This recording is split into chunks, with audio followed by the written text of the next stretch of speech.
Good morning friend, मैं सुप्रिया स्वागत करती हूँ आपका डिकोड एग्जाम में। फ्रेंड, आज डेली करंट अफेयर्स की क्लास में हम डिस्कस करेंगे 30 अक्टूबर से रिलेटेड जितने भी न्यूज हैं, जितने भी इवेंट्स हैं जो हमारे एग्जाम के लिए इंपॉर्टेंट है, हम उन्हें के करके यहाँ डिस्कस करेंगे। तो आइए फ्रेंड स्टार्ट करते हैं आज की क्लास। और आज की क्लास में हमारा सबसे पहला प्रश्न है, हाल ही में डेफ एक्सपो 2022 के लिए राजदूतों के राउंड टेबल की अध्यक्षता किसने की? राजनाथ सिंह ने, नरेंद्र मोदी ने, अमित शाह ने या फिर अनुराग ठाकुर ने?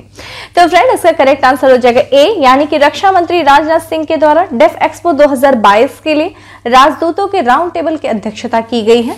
आइए इसके बारे में देखते हैं कि ये राउंड टेबल जो है कहां पे आयोजित हुआ था।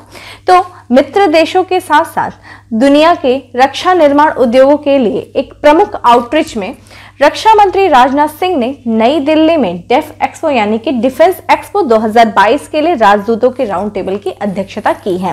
तो जो राउंड टेबल हुआ है डेफ एक्सपो यानी कि डिफेंस एक्सपो 2022 के लिए राउंड टेबल जो राजदूतों की हुई है विभिन्न देशों के, उनकी जो अध्यक्षता किया है, कहाँ किसने किया है? रक्षा मंत्री राजनाथ सिंह ने किया। कहाँ पे? नई दिल्ली में। ठीक है, डेफ एक्सपो 2022 एशिया की सबसे बड़ी प्रदर्शनी होगी। ठीक है, तो डिफेंस जो एग्जीबिशंस है 2022 की, ये दुनिया की सबसे बड़ी जो है रक्षा प्रदर्शनी होगी। ये कहाँ पे होगी? हम लोगों ने इसके बारे में भी पहले चर्चा किया था, लेकिन उससे पहले ये देख लेते हैं कि राउंड टेबल का उद्देश्य क्या था। तो राउंड टेबल का उद्देश्य क्या है कि विभिन्न मिशनों के राजदूतों को डिफेंस एक्सपो 2022 की योजना, व्यवस्था और अन्य विवरणों के बारे में जानकारी देना। तो जो आपका गुजरात में 2022 का जो डिफेंस एक्सपो होने वाला है, देखिए 2 साल के अंतराल पे होता है, हम लोगों ने ऑलरेडी इसके बारे में चर्चा किया था। 2020 का लखनऊ में हुआ था, 2022 का कहाँ होने वाला है? गुजरात में होने जा रहा है। तो उन सब चीजों के बारे में जानकारी देना, विवरण देना कि कैसा योजना है, क्या व्यवस्था है, क्या क्या उससे संबंधित जो कुछ भी जानकारी है विभिन्न देशों को साझा किया। किसने? रक्षा मंत्री राजनाथ सिंह ने, जो कि राउंड टेबल के जरिए, और इसकी अध्यक्षता उन्हीं के द्वारा नई दिल्ली में की गई। ठीक है, और ये डिफेंस एक्सपो जो 2022 में होने वाला है, एशिया का सबसे बड़ी प्रदर्शनी होगी। किससे संबंधित? रक्षा प्रदर्शनी। देखा जाए तो यहाँ पे 10 से 13 मार्च के बीच में होगा 2022 में डिफेंस एक्सपो 2022 का। कहाँ पे होगा? गांधी नगर, गुजरात में। ठीक है, तो ये चीज ध्यान रखेगा। हमने ऑलरेडी सबके बारे में बात किया हुआ है। ठीक है, लेकिन अब ये राउंड टेबल के बारे में एक नई चीजें हमें जानकारी मिलती है। आइए आगे बढ़ते हैं और अगले प्रश्न पे चलते हैं। हमारा अगला प्रश्न है कि हाल ही में किस देश ने सैन्य संचार उपग्रह सिराक्यूज 4A लॉन्च किया है? तो सिराक्यूज जो कि एक संचार उपग्रह है, सैन्य संचार उपग्रह है, ध्यान रखिएगा। सिराक्यूज 4A किस देश के द्वारा लॉन्च किया गया है? भारत के द्वारा, चीन के द्वारा, अमेरिका के द्वारा या फिर फ्रांस के द्वारा? तो करेक्ट आंसर इज डी, यानी कि फ्रांस के द्वारा सिराक्यूज 4A जो कि एक सैन्य संचार उपग्रह है, इसको लॉन्च किया गया है। और इसके बारे में देखें तो फ्रांस ने एक अत्याधुनिक उपग्रह सिराक्यूज को कक्षा में सफलतापूर्वक लॉन्च किया है। ठीक है, ध्यान रखिएगा। सिराक्यूज 4A किसके द्वारा? फ्रांस के द्वारा। कौन सा उपग्रह है ये? सैन्य संचार उपग्रह, यानी कि एक कम्युनिकेशन सैटेलाइट है जो कि सेनाओं के बीच में जो सैन्य शक्ति है वो जो आपस में कम्युनिकेट करेंगी, इस संचार उपग्रह के द्वारा जो है वो सिक्योर रहेगा। तो सैन्य संचार उपग्रह को फ्रेंच गुयाना के कोरो से एरियन 5 रॉकेट के द्वारा प्रक्षेपित किया गया है। ठीक है, इसे दुनिया भर में फ्रांस के सशस्त्र बलों की तेजी से और सुरक्षित रूप से संवाद करने की अनुमति देने के लिए डिजाइन किया गया है। तो जितने भी फ्रांस जो कंट्री है उसकी जो सेना है, जो सैन्य शक्ति है, वो विभिन्न देशों में जहां जहां भी तैनात होगी या जहां भी होगी, उनके बीच में जो संवाद होगा, उस संवाद को एक तो आसानी से, सरल तरीके से, उससे भी ज्यादा क्या है, सुरक्षित रूप से, ठीक है, सिक्योर्ड मैनर्ड में वो जो है कम्युनिकेशन हो सके। इस चीज को ध्यान में रखते हुए इस सैटेलाइट को, कौन से सैटेलाइट को? सिराक्यूज 4A सैटेलाइट को लॉन्च किया गया है। कहां से किया गया है? फ्रेंच गुयाना के कोरो एरियन 5 रॉकेट के द्वारा किया गया है। किससे किया है? फ्रांस ने किया है। ठीक है, तो ये सेनाओं के बीच में जो आपस में संवाद होगा, उस संवाद को तेजी से और उससे भी ज्यादा इंपॉर्टेंट सुरक्षित तरीके से किया जा सके, इस चीज को ध्यान में रखते हुए इसको लॉन्च किया गया। ठीक है, अब इसी में देखा जाए तो उपग्रह के अपने आसपास के इलाकों का संरक्षण कर सकता है और आप हमले से बचने के लिए खुद को आगे बढ़ा सकता है, यानी कि सेल्फ डिफेंस टेक्निक भी है इसमें, समझे। एक तो ये आपको सिक्योर्ड कम्युनिकेशन जो है एक देगा, दूसरी तरफ ये क्या है कि अगर कोई दुश्मन देश के द्वारा अगर हमला किया जा रहा है उससे भी अपने आप को सुरक्षित रख सकेगा, ठीक है, और आसपास के इलाकों का संरक्षण भी कर सकेगा। कोई ऐसा तो नहीं कि खतरा है, ऐसी चीजें, कोई चुनौतियां तो नहीं है, और अगर किसी तरह की चुनौती है, कोई दुश्मन देश के द्वारा कोई आक्रमण किया जा रहा है, तो उस आक्रमण को स्वयं से बचाने में भी ये उपग्रह, यानी कि जो फ्रांस के द्वारा उपग्रह को लॉन्च किया गया, ये अपने आप में सक्षम है, ठीक है। तो नाम ध्यान रखिएगा किसके द्वारा, शिराक्विज 4A, ठीक है। आगे बढ़ते हैं, नेक्स्ट प्रश्न में चलते हैं।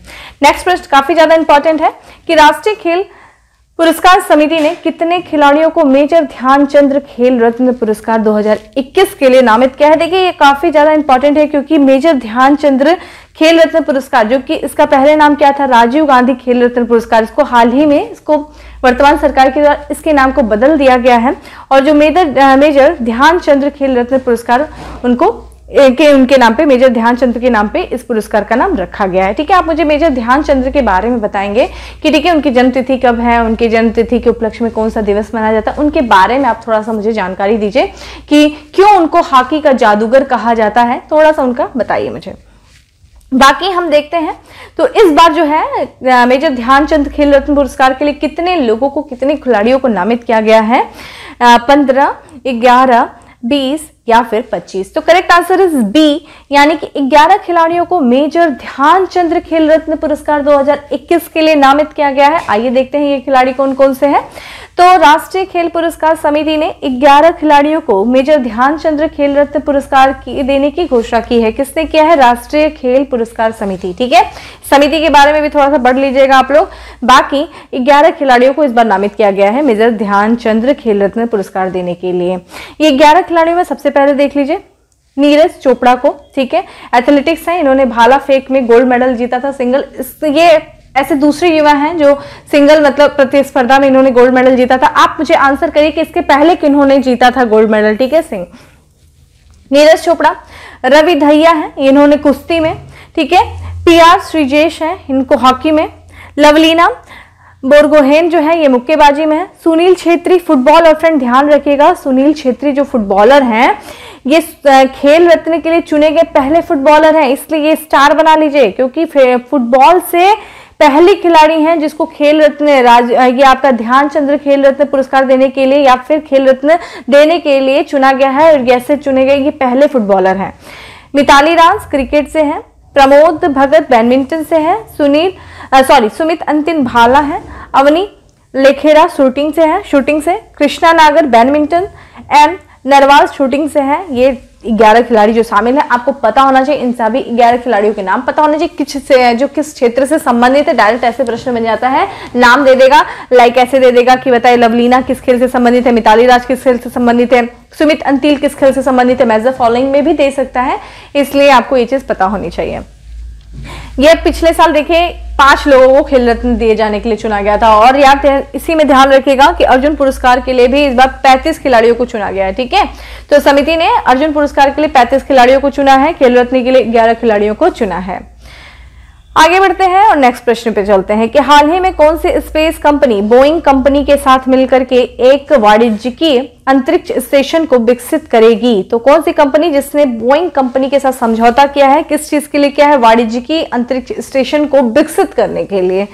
तो देखते हैं कंपनी का नाम क्या है, blue origin, SpaceX, JAXA, NASA. देखिए जाक्सा जापान की है, नासा अमेरिका की है, और देखिए जो कंपनी जिसने बोइंग कंपनी के साथ मिलकर के वाणिज्यिक अंतरिक्ष स्टेशन को विकसित करने के लिए समझौता किया है वो कंपनी है ए, यानी कि ब्लू ओरिजिन है आपकी, जिसने बोइंग कंपनी। आप मुझे बोइंग कंपनी के बारे में बताइए कि बोइंग कंपनी किस देश से संबंधित है, और इस कंपनी के द्वारा अगर किसी सैटेलाइट कार्यक्रम में कोई योगदान दिया गया है तो वो उससे संबंधित, या फिर इसने अगर कोई उपग्रह, सैटेलाइट या फिर कोई भी चीज का काम, हथियार निर्माण कार्य किया है, तो आप मुझे इसके बारे में थोड़ा सा जानकारी देंगे बोइंग कंपनी के बारे में।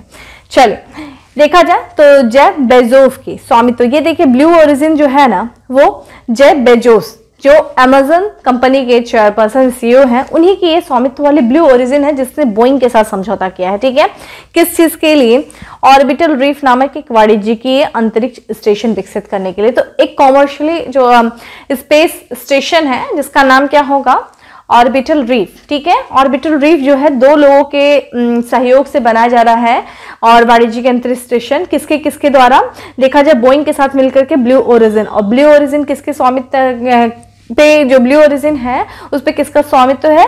Jeff Bezos. ठीक है, इसका लक्ष्य क्या होगा? इस दशक यानी कि 2030 तक अंतरिक्ष यान को लॉन्च करना। ठीक है, और इसमें देखा जाए तो इस वेंचर को सियरा स्पेस रक्षा ठेकेदार सियरा नेवादा कॉर्प के स्पेस फ्लाइट विंग के साथ साझेदारी में बनाया जाएगा और इसे देखा जाए red wire space, genesis engineering solutions and Arizona state university द्वारा समर्थित किया जाएगा। ठीक है, तो ये चीज ध्यान रखिएगा।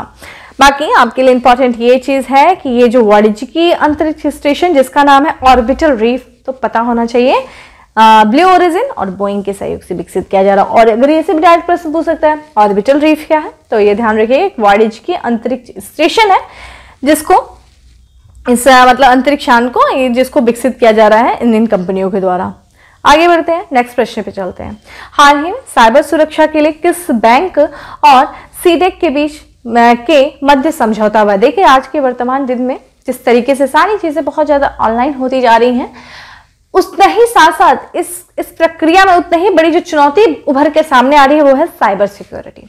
तो साइबर सिक्योरिटी चुनौती से सामना करने के लिए इस साइबर सिक्योरिटी जैसी चीजों के या फिर जो साइबर सिक्योरिटी से संबंधित जो भी चुनौतियां आ रही हैं उन चीज को सामना करने के लिए विभिन्न कंपनियां विभिन्न संस्थाएं अपने अपने स्तर पर कार्य कर रही हैं, जिसमें देखा जाए कि एक बैंक है जिसने सीडेक के साथ समझौता किया है। इन दोनों के बीच में समझौता हुआ है किस चीज से संबंधित? साइबर सुरक्षा से संबंधित। तो इसमें देखें तो बंधन bank, yes bank, bank of Baroda या फिर union bank. Correct answer is D, union bank ने सीडेक के मध्य यूनियन बैंक और सीडेक के मध्य समझौता हुआ है साइबर सिक्योरिटी से संबंधित। और इसमें देखा जाए तो यूनियन बैंक ऑफ इंडिया ने साइबर सुरक्षा जागरूकता पर अपनी तरह की पहली पहल शुरू करने के लिए centre for development of advance computing Hyderabad के साथ एक समझौते पर हस्ताक्षर किया है। ठीक है, तो आपको पहले बात तो सीडेक का फुल फॉर्म पता होना चाहिए जिसका क्या है? Centre for development of advance computing Hyderabad. और ये देखा जाए तो ये अपनी तरह का पहला जो है पहल है। और ये फ्रेंड ये ध्यान रखिए कि ये जागरूकता अभियान है। ठीक है, किससे संबंधित होगा? चूंकि यूनियन बैंक ऑफ इंडिया ने सीडेक के साथ किया है और ये क्या करेगा? जो बैंक है वो अपने कर्मचारियों और ग्राहकों को साइबर सुरक्षा के बारे में जागरूकता और साइबर धोखाधड़ी से खुद को बचाने के सुझावों के साथ यूबीआई की सहायता करेगा। ठीक है, तो ये जो यूबीआई की सहायता करेगा सीडेक जो है, ये जो समझौता हुआ है तो जितने भी बैंक एम्प्लॉइज हैं और जो बैंक के जितने भी कस्टमर हैं उनको जागरूक करने का ये अभियान है। इन दोनों के बीच में जो समझौता हुआ है एक जागरूक समझौता है। जैसे कि फ्रेंड आप लोग को भी कई बार मैसेज आते होंगे, कई बार कॉल आती होंगी, फेक कॉल आती हैं कि आप अपने अकाउंट डिटेल दीजिए, आपके अकाउंट से संबंधित ये जानकारी दीजिए तो आपको ऐसे मतलब आपको कुछ उपहार दिया जाएगा। या फिर कई बार ऐसे कि हम आपके बैंक से कॉल कर रहे हैं, आपके बैंक में या आपके अकाउंट में ये समस्याएं हैं, आप अपना जो है अकाउंट डिटेल साझा करिए। और कई बार हम लोग साझा कर देते हैं जिसकी वजह से हम क्या होते हैं उस जाल में फंस जाते हैं और हमारा कई बार जो है अकाउंट हैक कर लिया जाता है, कई बार पैसे चुरा लिए जाते हैं अकाउंट के थ्रू। तो इन सब चीजों के प्रति जागरूक कि अगर आपको इस तरह की कोई कॉल आ रही है तो आप अपने अकाउंट से संबंधित जो डिटेल है उसको साझा नहीं करिए, चाहे कुछ भी हो जाए। तो क्योंकि बैंक इस तरह की कॉल नहीं करता है, तो इन सब चीजों के प्रति लोगों को जागरूक करना ताकि ये जो साइबर जैसी जो समस्याएं हैं, जो इस तरह की चीजें आ रही हैं, उससे बचा जा सके। ठीक है, साइबर सिक्योरिटी के बारे में जागरूकता अभियान है किसने? यूनियन बैंक ऑफ इंडिया ने सीडेक के साथ समझौता करके इस अभियान को चलाया है। ठीक है, आगे देखते हैं कि बैंक ने पहले राष्ट्रीय साइबर सुरक्षा जागरूकता माह के एक भाग के रूप में एक ई बुक और ऑनलाइन गेम, ठीक है, स्पिन एंड लर्न लॉन्च किया था। तो ध्यान रखिएगा, पहली बात तो राष्ट्रीय साइबर सुरक्षा माह जो है वो अक्टूबर है और इस माह के दौरान विभिन्न संस्थाएं जो है साइबर सुरक्षा जो आपका साइबर सिक्योरिटी से संबंधित जागरूकता अभियान चला रही हैं अपने अपने स्तर से, अपने अपने तरीके से, जिसमें हम अभी यूनियन बैंक ऑफ इंडिया का देख रहे हैं। और यूनियन बैंक ऑफ इंडिया ने इसी के रूप में देखा जाए तो एक ई बुक को लॉन्च किया था और एक ऑनलाइन गेम जिसका नाम है स्पिन एंड लर्न लॉन्च किया था। ये स्पिन एंड लर्न भी है साइबर सिक्योरिटी से संबंधित जो है जागरूकता अभियान है। ठीक है, यूनियन बैंक ऑफ इंडिया ने, यहां से आपको एक और प्रश्न बन जाता है। ठीक है, आगे बढ़ते हैं। आगे है कि हाल ही में किस कंपनी द्वारा भारत का सबसे बड़ा हरित हाइड्रोजन संयंत्र यानी कि प्लांट बनाने की घोषणा की गई है? भेल, गेल, सेल, हेल। तो करेक्ट आंसर इज बी। ठीक है, बी है, यानी कि गैस अथॉरिटी ऑफ इंडिया गेल के द्वारा जो है भारत का सबसे बड़ा हरित हाइड्रोजन संयंत्र बनाने की घोषणा की गई है। और इसके बारे में देखा जाए तो राज्य के स्वामित्व वाली गेल, ठीक है, gas authority of India limited द्वारा भारत के सबसे बड़े हरित हाइड्रोजन बनाने वाले संयंत्र का निर्माण करेगी, क्योंकि यह कार्बन मुक्त ईंधन के साथ अपने प्राकृतिक गैस व्यवसाय को पूरक बनाने की कोशिश कर रही है। ठीक है, कार्बन मुक्त ईंधन। फ्रेंड, सबसे पहली बात तो आपको ये पता होना चाहिए ग्रीन हाइड्रोजन क्या है, यानी कि ग्रीन हरित हाइड्रोजन। तो जो हरित हाइड्रोजन होता है ना, वो रिन्यूएबल एनर्जी से पैदा होता है, नवीनीकृत ऊर्जा जो होती है ना, उससे ये जो है ये पैदा होता है। ये तब पैदा होता है जब ये कब इसका उत्पादन होगा, जो नवीनीकृत ऊर्जा होती है के जरिए ना, जब नवीनीकृत ऊर्जा के जरिए जब पानी का विद्युत अपघटन किया जाता है, यानी कि जब आप पानी के द्वारा जब आप विद्युत उत्पादन करते हैं या फिर जो जल विद्युत परियोजना उनके द्वारा जो होता है, उसी दौरान ये जो हाइड्रोजन जो होता है वो पैदा होती है। तो जब इस तरह से हाइड्रोजन जो पैदा होती है वो काफी ज्यादा, उसमें किसी भी तरह का कोई हानिकारक तत्व नहीं शामिल होता है, यानी कि जब पानी का विद्युत अपघटन करके जब हाइड्रोजन को पैदा किया जाता है तो उसमें किसी भी तरह का हानिकारक तत्वों का उत्सर्जन नहीं होता है, ये पूरी तरीके से स्वच्छ होती है और इसी कारण ऐसे उत्पन्न हुई हाइड्रोजन को हरित हाइड्रोजन कहा जाता है। ठीक है, ग्रीन हाइड्रोजन कहा जाता है। ये काफी ज्यादा पर्यावरण की दृष्टि से काफी ज्यादा अच्छी होती है, जिसमें हम इस क्षेत्र में काफी ज्यादा कार्य कर रहे हैं। ठीक है, तो इसीलिए गेल ने भी ऐसा जो भारत का सबसे बड़ा जो है संयंत्र हरित हाइड्रोजन संयंत्र बनाने के विचार कर रहा है, कार्य करेगा। तो गेल के अध्यक्ष और प्रबंधक देख लीजिए कौन है, मनोज जैन है। इनके अनुसार इन्होंने बताया कि कंपनी जो है वो 10 मेगावाट ठीक है इलेक्ट्रोलाइजर बनाने का विचार कर रही है, जो कि रोजाना 4.5 टन हरित हाइड्रोजन पैदा करने में सक्षम है। ठीक है, इलेक्ट्रोलाइजर, ये चीज ध्यान रखिएगा, हरित हाइड्रोजन पैदा करने में काफी ज्यादा सक्षम है, 10 मेगावाट, ये इस पे कंपनी विचार कर रही है। नेक्स्ट प्रश्न है, डब्ल्यू यानी कि वर्ल्ड मेट्रोलॉजिकल ऑर्गेनाइजेशन की state of the climate report के अनुसार 2020 में भारत को जलवायु परिवर्तन से जुड़ी आपदाओं के कारण कितने बिलियन डॉलर का नुकसान हुआ है? 85 billion dollar, 88 billion dollar, 87 billion dollar या फिर 90 billion dollar? Correct answer is C, 87 billion dollar का भारत को 2020 में नुकसान हुआ है जलवायु परिवर्तन से जुड़ी आपदाओं के कारण। किस रिपोर्ट के अनुसार? डब्ल्यूएमओ की state of the climate report के अनुसार। ये सब जो रिपोर्ट है ना फ्रेंड, ध्यान रखिएगा, पूछ सकता है, यूनेप दे देगा, जैसे पूछता ही आपको पता ही होना चाहिए कि कैसे कौन सी रिपोर्ट है। तो आप मुझे बताइए डब्ल्यूएमओ के द्वारा कौन कौन सी रिपोर्ट जारी की जाती है और आपका यूनेप के द्वारा जो है वो कौन सी रिपोर्ट जो है वो जारी किया जाता है, यूनाइटेड नेशन एनवायरमेंट प्रोग्राम के द्वारा। ठीक है, बाकी आइए हम आते हैं अपने एक्सप्लेनेशन पे कि state of the climate in Asia 2020 के अनुसार, जो कि किसके द्वारा ये रिपोर्ट जारी किया जाता है? विश्व मौसम विज्ञान संगठन के द्वारा जो है ये रिपोर्ट जारी की जाती है। और इस रिपोर्ट के अनुसार देखा जाए, जो उष्णकटिबंधीय चक्रवात हो गए, जो बाढ़ आ गया, सूखा के कारण जो है भारत में लगभग 87 बिलियन अमेरिकी डॉलर का औसत वार्षिक नुकसान यानी कि एनुअल एवरेज लॉस जो है वो हुआ है।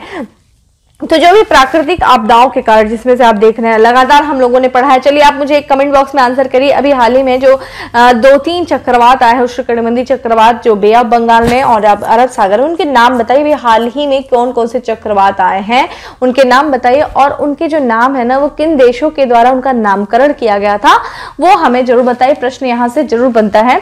तो जो उष्णकटिबंधीय चक्रवात आ गए, देखा जाए तो हमारा पूर्वी तट काफी ज्यादा इससे प्रभावित रहता है, खासकर उड़ीसा और आंध्र प्रदेश के क्षेत्र जो है वो काफी ज्यादा संवेदनशील है ऐसे चक्रवातों से। बंगाल में काफी ज्यादा ऐसे चक्रवात बनते हैं। बाढ़ की वजह से, अभी देखिए हाल ही में बाढ़ की वजह से बिहार और पूर्वी उत्तर प्रदेश के क्षेत्र काफी ज्यादा प्रभावित रहे हैं। ठीक है, सूखे के कारण भी बहुत सारे ऐसे क्षेत्र हैं जो प्रभावित रहे। महाराष्ट्र में देखिए आए दिन सूखा, बुंदेलखंड के क्षेत्र में आए दिन सूखे के कारण काफी ज्यादा आर्थिक हानि होती है देश की। तो इन सब के कारण से जो भारत का जो लॉस हुआ है वो 87 बिलियन लगभग अमेरिकी डॉलर का औसत वार्षिक नुकसान हुआ है। ठीक है, चीन का देखा जाए तो यहीं पे 283 बिलियन डॉलर का काफी ज्यादा है। इसी के साथ साथ ये उच्चतम जो है वो एनुअल जो देखा जाए तो एनुअल जो आपका एवरेज लॉस का काफी ज्यादा, सबसे ज्यादा उच्चतम इसका है। और वहीं पे फिर दूसरे नंबर पे भारत है 87 बिलियन अमेरिकी डॉलर। जापान देख लीजिए 83 अमेरिकी बिलियन डॉलर के साथ तीसरे स्थान पे देखा जाए, माना जाए। सबसे ज्यादा उच्चतम जो लॉस है वो सूखे से जुड़ा हुआ है, एएल यानी कि। ठीक है, अगला देखते हैं। हाल ही में टाइम फॉर इंडिया अभियान किस देश के द्वारा शुरू किया गया है? Britain, Norway, Sweden, Finland? Correct answer is C, C, Sweden के द्वारा टाइम फॉर इंडिया अभियान को शुरुआत की गई है। आइए देखते हैं क्यों किया गया है। तो टाइम फॉर इंडिया अभियान स्वीडन के द्वारा शुरू किया गया है। कारण देख लीजिए क्या है, इसका कारण है कि व्यापार संवर्धन हेतु, ठीक है, द्विपक्षीय व्यापार को बढ़ावा देने के लिए। तो जो दोनों देशों के बीच में जो व्यापार होता है, भारत और स्वीडन के बीच में, उन व्यापार को संवर्धन यानी कि बढ़ावा देने के उद्देश्य से स्वीडन के द्वारा टाइम फॉर इंडिया अभियान की शुरुआत की गई है। और इसमें देखा जाए तो इस कार्यक्रम में क्या होगा कि जो भी देश है ना फ्रेंड, वहां पे क्या है कि अगर आप व्यापार हेतु उस देश में प्रवेश करते हैं और टीकाकरण करवाना आवश्यक नहीं होगा। जैसे कि अभी हम लोग देख रहे थे ना ब्रिटेन में किस तरीके से, अगर आपका पहली बात तो ब्रिटेन ने भारत के वैक्सीन को जो है वो मान्यता नहीं दिया, और अगर आप वैक्सीन करा के उस वैक्सीन को कराने के बावजूद भी अगर उस देश में प्रवेश करते हैं तो आपको 14 दिन का क्वारंटाइन कर दिया जाएगा। इसी तरह सऊदी अरब ने भी रेड लिस्ट में भारत को शामिल किया था।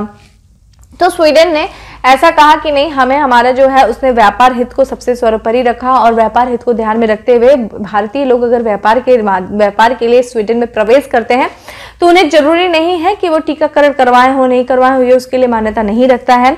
और ना ही संगरोध की कोई अव्यवस्था है, यानी कि क्वारंटाइन होने की भी किसी तरह की कोई आवश्यकता है। लेकिन जब वो प्रवेश करते हैं तो उनको एक चीज काम करना पड़ेगा कि कोविड-19 परीक्षण करवाना ही पड़ेगा, ठीक है। तो आप कोविड-19 का टेस्ट करवा लीजिए, अगर आप पॉजिटिव हैं या निगेटिव हैं वो वहीं पे डिसाइड हो जाएगा। और कोविड-19 का अगर आपने टेस्ट करा लिया, आप निगेटिव हैं, तो आप एंट्री कर लीजिए और वहां पे जाके अपने व्यापारिक गतिविधियों को स्टार्ट करिए।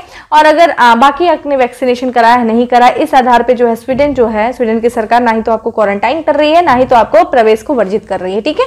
किस चीज को ध्यान में रखते हैं? व्यापार को बढ़ावा देने के लिए कौन सा अभियान शुरू किया है फ्रेंड? ये शुरू किया है टाइम फॉर इंडिया अभियान शुरू किया है। आगे बढ़े, नेक्स्ट प्रश्न पे चलते हैं। भारत ने हाल ही में किस मिसाइल का सफल परीक्षण किया जो कि 5000 किलोमीटर दूरी तक लक्ष्य भेद सकती है? अग्नि 5, पृथ्वी 2, अग्नि 4, अग्नि 1। करेक्ट आंसर इज ए, अग्नि 5 जो है जिसकी मारक क्षमता 5000 किलोमीटर तक की है, इसका सफल परीक्षण भारत के द्वारा किया गया है। और इसके बारे में देखें तो भारतीय सेना ने 27 अक्टूबर 2021 को सतह से सतह, ध्यान रखिएगा, सतह से सतह, सरफेस टू सरफेस वार करने वाली बैलिस्टिक मिसाइल अग्नि 5 का सफल परीक्षण किया है, ठीक है। सतह से सतह मार करने वाली ये मिसाइल है, यानी कि दागो और भूल जा वाली प्रणाली, ठीक है। इस मिसाइल के बारे में देखा जाए तो लॉन्च कहां से किया गया है? एपीजे अब्दुल कलाम द्वीप से। देखिए फ्रेंड, ये उड़ीसा में है एपीजे अब्दुल कलाम द्वीप, जिसका पहले नाम क्या था? व्हीलर द्वीप, ठीक है। तो व्हीलर द्वीप का नाम बदल करके एपीजे अब्दुल कलाम द्वीप रख दिया गया है उड़ीसा में। यहीं से अग्नि 5 का सफल परीक्षण किया गया।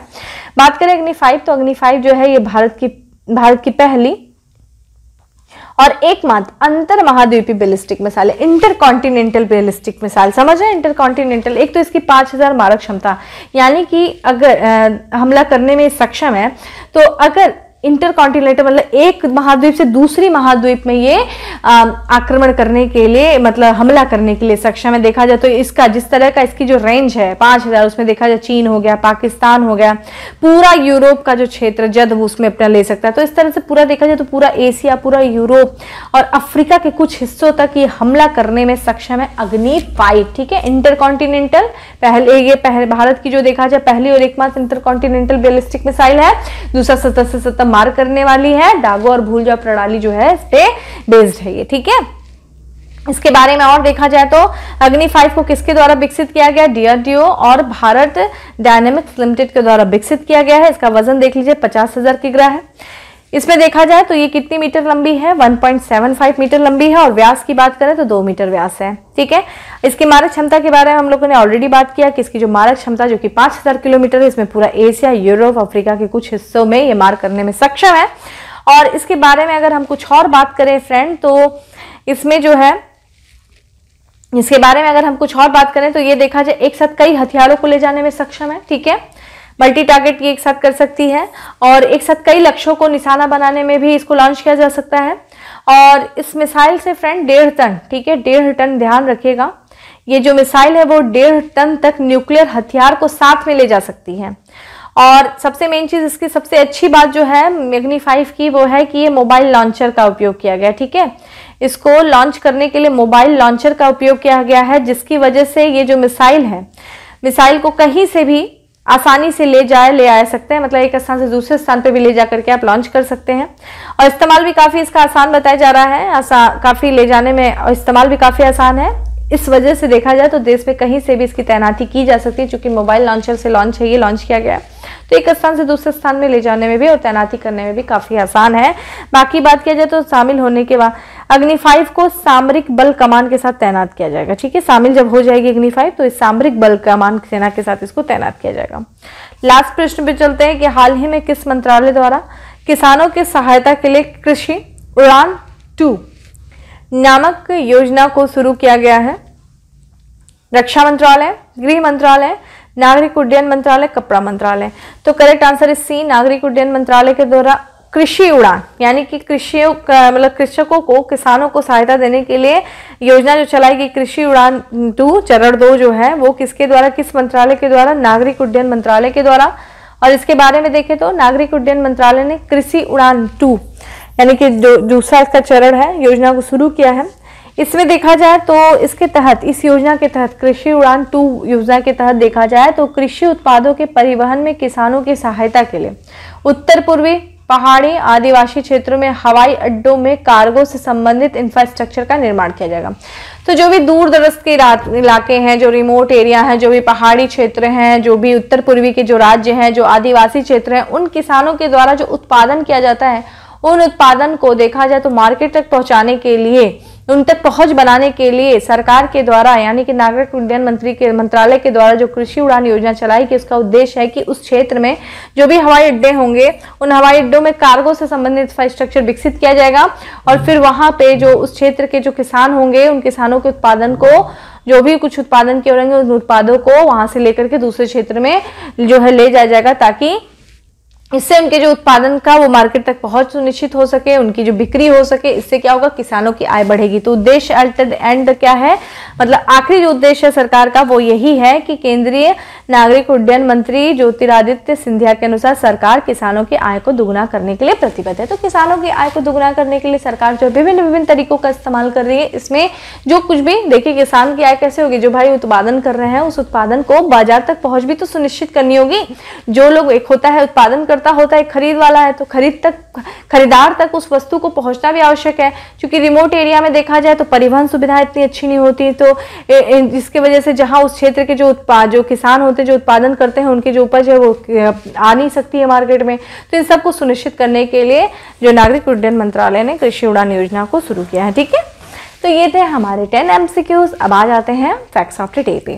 और फैक्ट्स ऑफ द डे में चूंकि अभी देखिए इसमें कुछ और भी बातें लिखी हैं। किसानों की आय दुगनी करने का मतलब न केवल उपज के लिए बाजार में मूल्य बढ़ाना, बल्कि इसका मतलब किसानों के लिए एक आदर्श बदलाव भी है।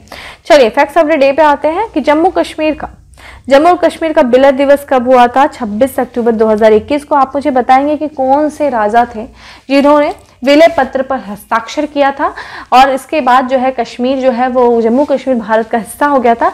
मुझे इसके इतिहास के बारे में हल्की सी जानकारी दीजिए। ठीक है, मुझे उम्मीद है कौन मुझे देगा आंसर, चूंकि अब आप लोग आंसर काफी कम कर रहे हैं फ्रेंड। सेशन प्लीज आप थोड़ा सा इतना तो आप लोगों से उम्मीद की ही जा सकती है कि आप सेशन को शेयर करें, क्योंकि ये हम लोग के लिए काफ़ी ज़्यादा मोटिवेशन फैक्टर होता है। जितना ज़्यादा आप लोग का सपोर्ट मिलेगा, जितना ज़्यादा लाइक्स मिलेंगे, कमेंट्स मिलेंगे, ये हमारे लिए बहुत अच्छा होता है और यही हमारे लिए मोटिवेशन का कार्य करता है। ठीक है, ताकि हम और भी अच्छे से अच्छे कंटेंट जो है वो आपके सामने ला सकें। तो मुझे उम्मीद है कि आप लोग मेरे लिए इतना ज़रूर करेंगे। ठीक है, बाकी जो कंटिन्यूटी इधर रुकी थी, 2 दिन की छुट्टियां थी, उसके लिए मुझे माफ़ करिएगा, वो मैंने इंटेंशनली नहीं किया था, परिस्थिति बस वो सारी चीज़ें हुई थी। ठीक है, बाकी आप लोग से इतना सहयोग की मैं उम्मीद करती हूँ। नेक्स्ट पे चलते हैं। नेक्स्ट है हमारा फैक्ट्स ऑफ द डे कि भारत का पहले ओवर इंटरनेट प्रोटोकॉल सिस्टम का उद्घाटन किया गया। कहाँ किया गया? कोलकाता में किया गया। ठीक है, पहले ओवर इंटरनेट प्रोटोकॉल सिस्टम का। जर्मन बुक ट्रेड 2021 का जो शांति पुरस्कार प्राप्त किया, किसने किया है? सितसी डेंगा रेंबगा। ठीक है, इनका नाम भी कुछ अजीब है ना। ये जर्मन बुक ट्रेड शांति पुरस्कार प्राप्त किया है सितसी। प्रत्येक घर के लिए ODF और बिजली हासिल करने वाला पहला राज्य बन गया है। तो कौन बन गया है? गोवा बन गया है। ठीक है, नेक्स्ट है Indian federation of green energy द्वारा इंडिया ग्रीन एनर्जी अवार्ड 2020 के तीसरे संस्करण में उत्कृष्ट अक्षय ऊर्जा उपयोगकर्ता से सम्मानित किया गया TVS मोटर्स कंपनी को। ठीक है, ध्यान रखिएगा। पुस्तक है जिसका नाम है एम्स में एक जंग लड़ते हुए। उसके लेखक कौन है? पूर्व केंद्रीय मंत्री रमेश पोखरियाल निशंक, जो इन्होंने पुस्तक लिखी एम्स में एक जंग लड़ते हुए। कोविड-19 की जो दूसरी लहर आई थी उसी दौरान इन्होंने इस पुस्तक को लिखा। इसका इन्होंने हाल ही में विमोचन किया। नेक्स्ट है हमारा फैक्ट्स ऑफ द डे में कि विश्व व्यावसायिक चिकित्सा दिवस वर्ल्ड ऑक्यूपेशनल थेरेपी डे 27 अक्टूबर को मनाया गया। इस बार के देखिए विषय क्या थी, थीम क्या था 2021 का, बिलोंग बी यू। ठीक है, अगला है कि 1 लाख महिलाओं के लिए निशुल्क स्तन कैंसर जांच के लिए स्वस्थ महिला स्वस्थ गोवा पहल जो शुरू की गई है, गोवा सरकार के द्वारा शुरू किया गया है। स्तन कैंसर की जांच करने के लिए 1 लाख महिलाओं का जो है निशुल्क स्तन कैंसर जांच किया जाएगा। ब्रिटिश मूल के भारतीय लेखक रस्किन बॉन्ड की कुछ निबंध, कहानियों और यादों का संकलन कर एक नई पुस्तक जारी की गई है। उसका नाम देखिए क्या है, राइटिंग फॉर माई लाइफ। तो राइटिंग फॉर माई लाइफ जो है वो रस्किन बॉन्ड का नया संकलन है, जिसमें कि कुछ निबंध है, कुछ कहानियां, कुछ यादें। अगर आप लोगों ने रस्किन बॉन्ड का कुछ पढ़ा होगा फ्रेंड स्टोरीज बुक, तो बहुत इंटरेस्टिंग है, पढ़ना चाहिए, काफी ज्यादा मजा आता है। ठीक है, अवेलेबल होंगे, कुछ लोग आप लोग पास होंगे भी, कुछ लोगों ने पढ़ा होगा, काफी इंटरेस्टिंग है, रस्किन बॉन्ड का पढ़ सकते हैं। इस समय देखिए तो राइटिंग फॉर माई लाइफ ये नई पुस्तक जो है वो जारी की गई, पढ़िएगा, इंटरेस्टिंग है। आरबीआई के वर्तमान गवर्नर शक्तिकांत दास, इनका कार्यकाल बढ़ा दिया गया है अगले 3 वर्षों के लिए। ठीक है, अगला है पावर फाइनेंस कॉर्पोरेशन लिमिटेड के जो नए निदेशक नियुक्त किए गए हैं उनका नाम है राजीव रंजन झा। अमेरिका में देखा जाए तो अमेरिका ने 12वीं सदी के नटराज की कांस्य प्रतिमा सहित बहुमूल्य वस्तुएं भारत को लौटा दी। देखा जाए तो नटराज की कांस्य मूर्ति थी और साथ ही साथ बहुमूल्य वस्तुएं थी, जिसमें से कितनी प्राचीन वस्तुएं थी, 248 वस्तुएं थी, उसने अमेरिका ने भारत को लौटा दी, जिसकी कुल कीमत देख लीजिए 110 करोड़ रुपए थी। नेक्स्ट है कि भारतीय रेलवे ने लोगों से होने वाली फर्जीवाड़े और धोखाधड़ी पर रोक लगाने के लिए समझौता किया, किससे? ट्रू कॉलर ऐप से। तो भारतीय रेलवे ने ट्रू कॉलर ऐप से समझौता किया है, जो लोगों के साथ फर्जीवाड़ा और धोखाधड़ी होता है उस पर रोक लगाने के लिए। देखिए वर्ल्ड स्ट्रोक दिवस मनाया गया 29 अक्टूबर को मनाया गया। ठीक है, ध्यान रखिएगा 29 अक्टूबर को। तो ये थे हमारे कुछ फैक्ट्स ऑफ द डे। अब आ जाते हैं हम किस पे?